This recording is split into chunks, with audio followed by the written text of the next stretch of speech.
What's up, guys? Toogie here, back again. This is another episode of my Fantasy Draft Franchise Mode series here on NHL 17 with the St. Louis Blues. And in this episode, we wrap up the first season. We, of course, stopped at the All-Star break. We're in second place in our division. And the team, after last episode, is, I'd say, drastically different than it was, obviously, when we started the year, having Andrei Markov, Jacob Larson, and Mikhail Sergachev, as I have recently discovered, but it's better to know how to properly pronunciate it so I don't get bugged about it for the next 800 episodes or however long this goes.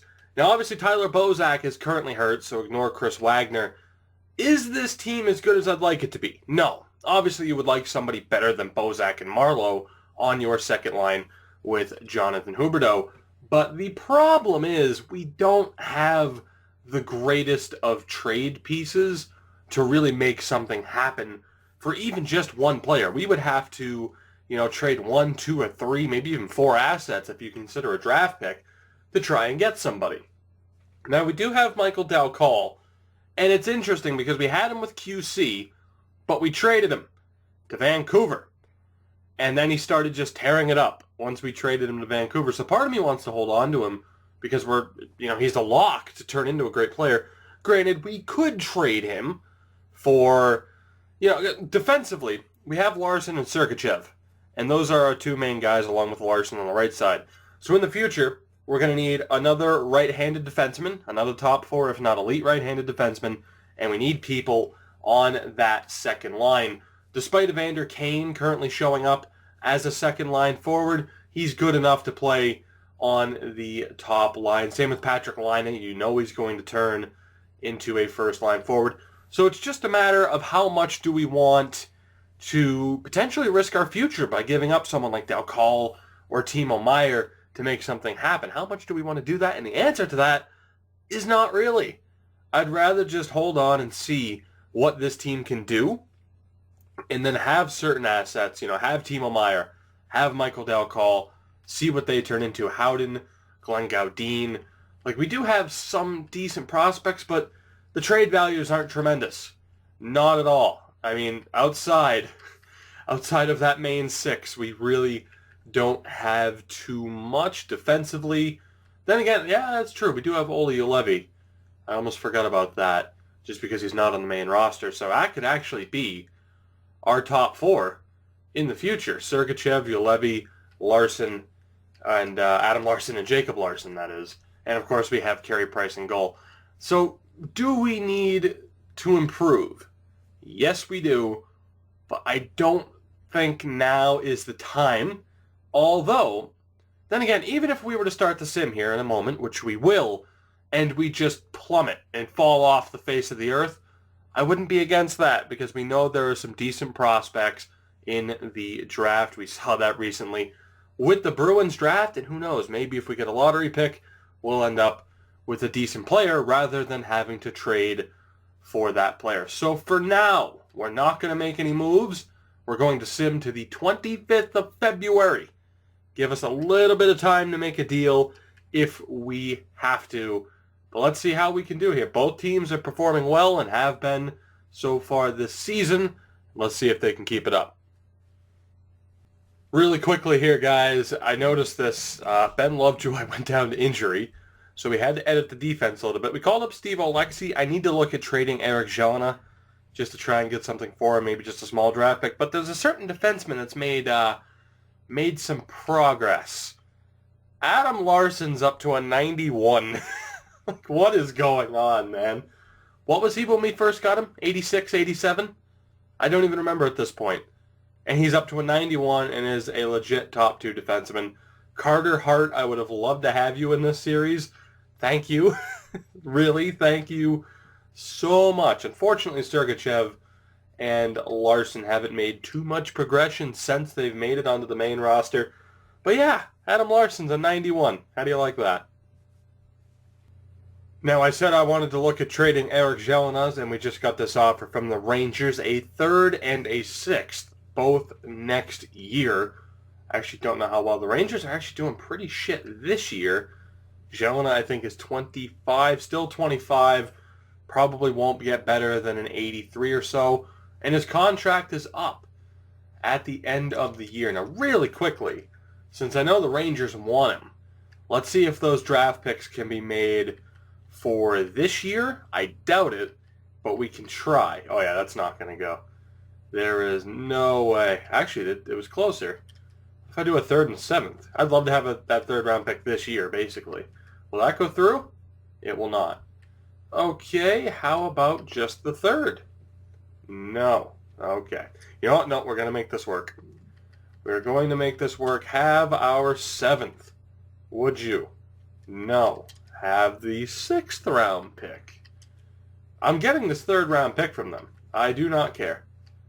As long as this doesn't want to freeze up. There we go. And that went through. You know what? I'm cool with that. Eric Jelena and a 6th to the Rangers for a 3rd round pick this year. And with that trade, we have reached February 25th. It started off on the right foot, winning our first 5 games before losing 4 straight. We eventually got a win against the Florida Panthers in overtime. But an up and down month regardless. We have a 36-20-4 record. The Chicago Wolves still doing fairly well as well. But let's take a look here. 2nd place in our division, the Dallas Stars, just continue to win. But as we take a look at our lineup, this will be the turning point in our season, for better or worse, whether or not we make a move. Jack Eichel, nearly a point-a-game player. Tyler Bozak, 38 points in 55 games, is pretty damn good. 35 and 58, not too bad for Vermette. I wanted him to at least hit 40 points. He will certainly do that. Jay Beagle, I was hoping he'd reach 30.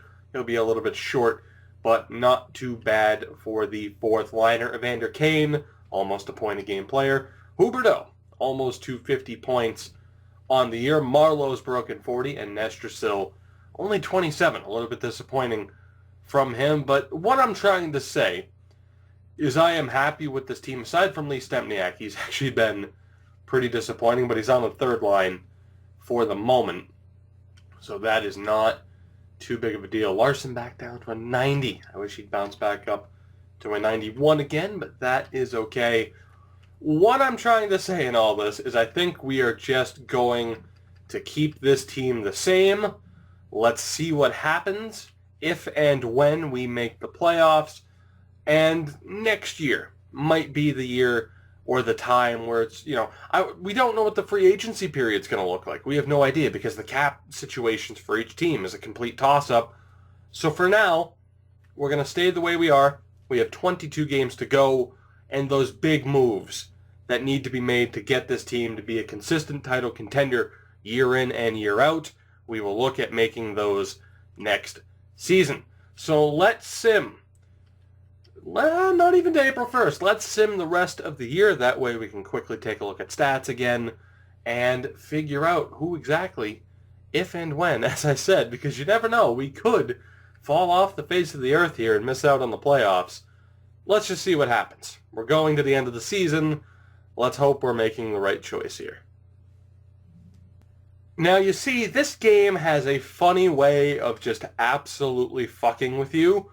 Andrei Markov has gone down to a concussion until May 3rd, but, and this is huge, it was before the deadline, but how I wish we still had Eric Jelena on our team right now. For the moment, I'm just going to call up Ulevi. He's not going to play, but that way I don't have to edit the CHL lineup. So we'll just go best lines and then send him back down to junior, although that would be hilarious to have him play right now. And you know what, now that I say that, I'm almost tempted, but that could potentially be throwing our season away. We need to stop the sim. We have some time. I don't know where we're going to find a top 4 defenseman, potentially even someone that can carry top 2 minutes for cheap at the last minute.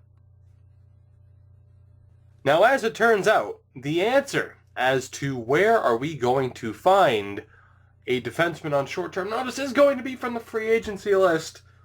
And it's looking like it's going to be Andy McDonald. Hopefully. Hopefully he will sign in time. He said he'll get back to us quickly. But there really isn't anybody that it makes sense to go after as of right now. And honestly, I might play Olli Juolevi until he proves that he doesn't deserve to be played, and then we'll just call up McDonald. So we will see, unless he gets absolutely shelled here against Edmonton.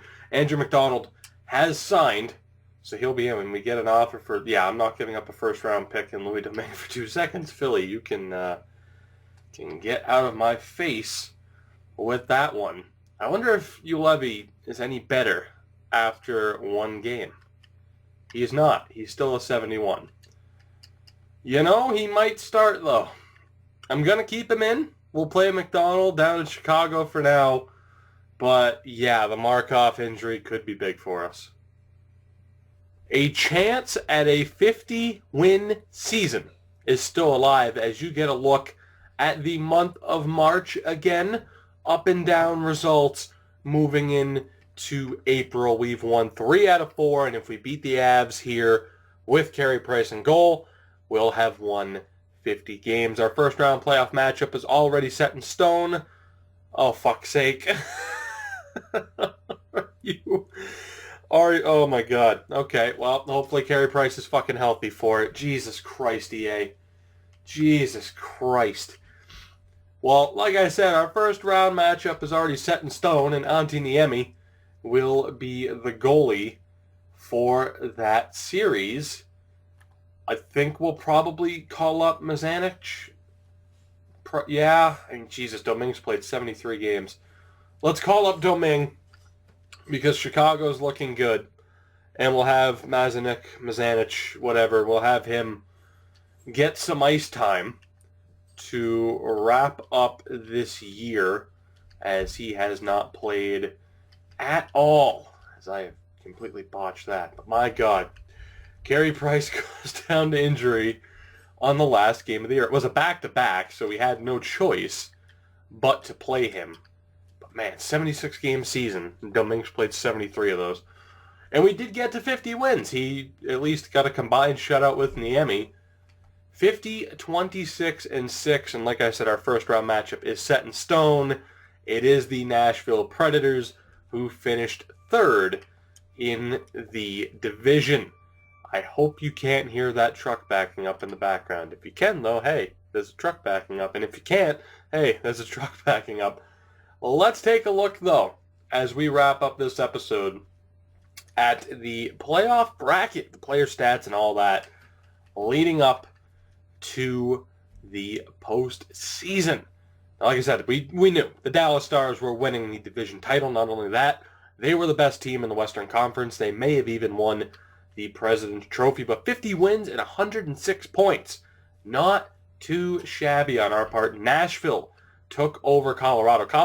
Jesus, easy for me to say. Colorado was in 3rd for most of the year, and they still managed to get a playoff spot, but they are in the wild card. Chicago and Winnipeg miss out, and Minnesota were a bit of a punching bag. We'll actually take a look at the Pacific. Arizona wins that. Calgary, Edmonton, and Anaheim are in. Vancouver, San Jose, and L.A. On the outside, in the Atlantic, 5 teams made it. Tampa, and I would assume Dallas has won the President's Trophy, but Tampa, Florida, Boston, Detroit, and Toronto have made it. Indeed, Dallas have won the President's Trophy, as Pittsburgh, the Islanders, and the Caps make it from the Metro. So we finished 2nd in the league. It was us and Dallas. Not too bad. Not too bad at all. A 2nd place finish for us. And I quickly want to take a look at it, because in the AHL, the Chicago Wolves are battling it out for that division title. They might not get it now because we took Louis Domingue away from them. But overall, a very successful first season for these teams. And as we get a look at the point totals, Evander Kane, 84 points in 82 games. Thank you very much. Jack Eichel missed a little bit of time in the month of March and finished just shy of a point-a-game player. 74 points in 78 games. And Laine probably won himself the Calder, 72 points in all 82 games. Huberdeau, Marleau, and Vermette, and Bozak, for that matter, all broke 50, which is very nice. Stempniak really turned it on after the trade deadline, finished with 46 points. not too bad. Nestrasil, a bit disappointing, but 40 points from a third liner isn't terrible. Even Ryan Reeves almost broke the 20-point mark. Zach Dalpe has torn it up in the AHL and did fairly well when we called him up during Evander Kane's injury time. He also got another call-up when Bozak went down 4 points in 7 games. So I'm very happy with that. Defensively, we don't get a ton of offense from these guys, but you look at the plus minuses, particularly of Larson. Markov had a little bit of help because he was in Dallas, but overall, things are looking good. Carey Price played 64 games, 34, 23, and 5 with a .922 save percentage. He's out. Niemi's in. But holy shit, thank God we signed him. I know Domingue did great in Chicago, as you'll see his stats in a minute, but Antti Niemi, 16 and 4 with a .940 save percentage. Things are looking up for us moving forward, and hopefully he can continue that trend. But quickly, the CHL. Louis Domingue, who of course is the backup, a .919 save percentage. Not too bad. Defensively, things are looking all right. Ryan's gone up 2 overall points. We have a couple of other guys here who haven't done terribly. But that's not really what I want to talk about. Ty Ratty, 57 points. He's up to an 82. Teemu Pulkkinen, 53 points. Pretty damn nice. Nosen. Meyer was a bit disappointing. A little bit disappointing, but we had some good production from some of these players, and others kind of struggled. And maybe we could use as a bartering chip, although once we trade him away, if we do, I'm sure he will turn in to an absolute superstar like he did for Vancouver in the QC series. But there you have it. That is the playoff bracket. We, of course, play the Nashville Predators. Dallas plays Colorado. Calgary and Edmonton, and Arizona and Anaheim. In the East, the Islanders and Caps, Pittsburgh and Detroit, Florida and Boston, and Tampa Bay and Toronto. But that will do it for this one, guys. As always, I hope you did enjoy, and in the next episode, it is our first postseason matchup. We play the Nashville Predators. Of course, we'll get a look at their team before we begin the sim in the next episode. But as always, as I've already said, if you enjoyed the video, make sure to hit that like button to help support me and my channel. Subscribe if you haven't already to continue following this series and others. And I will see you guys in the next one. What the hell are we going to do with Antti Niemi between the pipes?